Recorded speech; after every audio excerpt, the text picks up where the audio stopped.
Is your QuickBooks Online opening balance throwing your finances into a tailspin?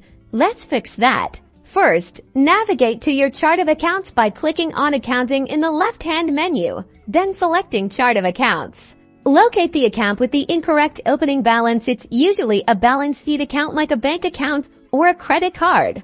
Click the View Register link next to the account. This opens the register, displaying all transactions. Find the opening balance equity entry in the register. This is the entry we need to adjust. It might be dated when you initially set up QuickBooks Online.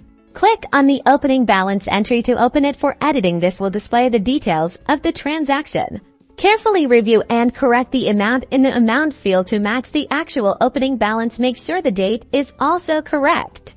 After making the necessary corrections, click Save. QuickBooks Online will automatically update the account balance. Review the register to ensure the opening balance is now accurate. Also, double-check your balance sheet to confirm the change has been reflected correctly. Now your QuickBooks Online data should be aligned.